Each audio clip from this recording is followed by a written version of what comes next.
lawmakers to raise the state's minimum wage. Now, this is all an effort to lift thousands of working poor out of poverty. But critics say increasing the wage may do more harm than good, especially during rough economic times. Brenda Flanagan has more. Groceries cost more, so do rent and utilities. In fact, New Jersey's the fourth most expensive state to live in. Now try doing it on a minimum wage of $7.15 an hour.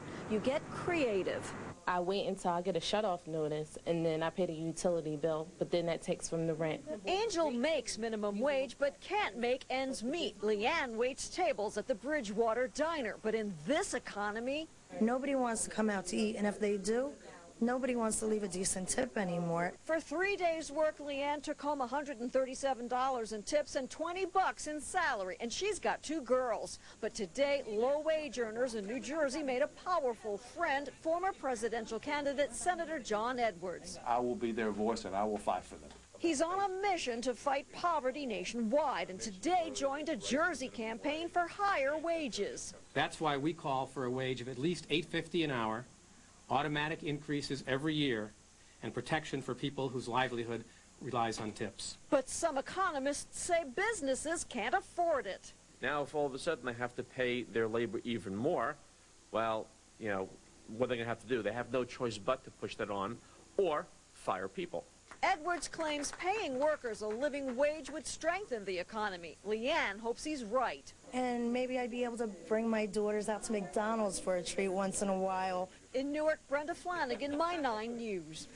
Joining me right now is John Schur. He is president of New Jersey Policy Perspective, whose organization is among the leaders of the Raise the Wage campaign in the Garden State. Also joining us is Paul Tyahla, who is vice president of Government Affairs for Commerce and Industry, the Commerce and Industry Association of New Jersey. Thank you, gentlemen, for joining us. So why shouldn't we raise the minimum wage? It makes perfect sense. Well, the segment that was shown earlier was about lifting people out of poverty, but increasing the minimum wage doesn't do that.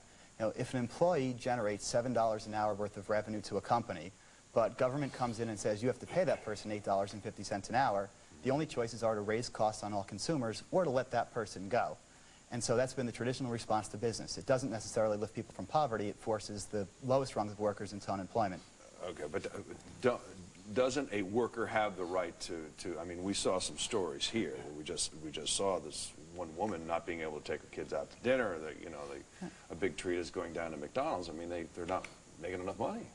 Yeah, we're not here to try to prevent people from being pulled out of poverty. But the best way out is to get a job, to attain a skill and refine it, and to move yourself up the career ladder. You know, if you really believed you could increase the minimum wage without a negative impact on folks, then why not raise it to $25 an hour or $100? I think we would agree that $100 an hour, companies wouldn't be able to afford to hire people, and they'd have to let folks go. The same rule applies in this case of a raise to $8.50. Okay, John, what's wrong with that? Well, actually, if minimum wage had kept pace with CEO pay increases over the last 10, 20 years, it would be $25 an hour. It's economic stimulus. Really, you know, I'm not an economist, so maybe I'm missing something, but I don't get it when somebody says, if you pay people enough to live, that's bad for the economy. Right. This is good for the economy. But They'll be able to spend the money. You understand the argument. If I'm a small businessman and I have 3 people working in the back, yep, and I'm paying them $7 an hour, round figures, and now suddenly I have to pay them $8, maybe one of them is going to be part-time. Well, but it doesn't work that way. The studies have really shown over the years that I have to raise my prices. The costs get absorbed by lower training costs, lower absentee, and yes, prices raised, but throughout the whole economy, so it's negligible for individual people. It makes sense to do it that way. Sure, we need to train people, and nobody could be against that. But the point is, if you're a waitress, or you're a janitor, or a retail clerk, we'll always need those people in this economy. They should be paid enough to live, to support a family and build a future. Without a doubt. But I go into the sandwich shop that's employing these 3 people. I'm playing devil's advocate here. But I go into the sandwich shop and say, now you want to charge me $7.95 for a sandwich instead of $5.95 and there's this caveat there saying, oh, yeah, the reason for that is minimum wage went up. Generally speaking, consumers have been willing to pay a few cents more for a product if it means people can live. And again, this is good for the economy because if you make something or sell sandwiches, don't you want people to make enough money to buy them? So in the end, it's good for the economy. The purchasing power of the minimum wage has just been going steadily down, even since the last increase in 2006. Since it peaked in 1968, it's gone down to where if it had kept up with inflation, it would be $9.50 an hour today. We're only asking for $8.50. Sounds reasonable. The composite of a minimum wage worker in this state, in this country, is somebody who didn't have a job the year prior. They're typically between the ages of 16 and 24 years old. They're part-time, and they live in a household with an average income of $49,000 a year. That's not the composite of the people that we saw earlier that were the single working moms. It's more the profile of somebody just getting into the workforce. And if you increase the minimum wage, you're just going to deny their ability to get in the first place, and they'll never be able to pull themselves out of poverty. So you're saying that if the minimum wage goes up, the demo that you just outlined right there is going to be unemployed. They're not even going to be employable because, what, they don't have skill? They don't want to work? Well, I don't not that they don't want to work. It's that that their minimum wage jobs tend to be entry-level, quote-unquote, unskilled positions. So they can only generate so much worth of revenue for a company. They tend to be people getting in there for the first time. You know, and even worse, it's a sliding scale, and it impacts the poorest and most challenged in our society the most. Every 10% increase in the minimum wage decreases the the odds that you'll have a job by 8.5% if you're without a high school diploma.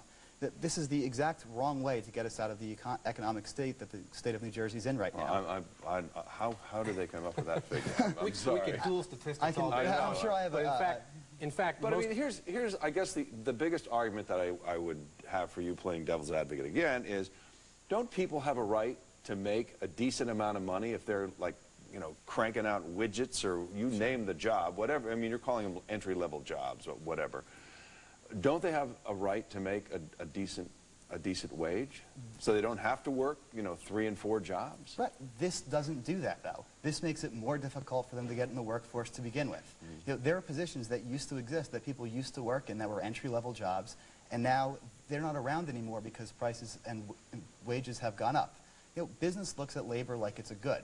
And if the price of the good goes up by a certain amount, it's going to have to purchase more of it, and that's what forces people into unemployment. We could dual statistics all day long. In fact, most minimum wage people are over 20 years old. They're helping to support a family. Even if they're teenagers, they're helping their family with their economic burden. But in the end, it's not about statistics. It's about the dignity of work. It's about people who get up every morning and do jobs that you and I wouldn't or couldn't do, and not being able to live in New Jersey or support a family. Minimum wage worker in New Jersey makes $15,000 a year. You can't support a family on that in New Jersey. All right, John, Paul, thank you very much. I have to leave it there for today. If you have any ideas about topics that you would like to see discussed, please log on to our my9tv.com website. Click on Public Affairs. We'd love to hear from you. That's it for today's show. Thank you for joining us. For My9, I'm Harry Martin. We will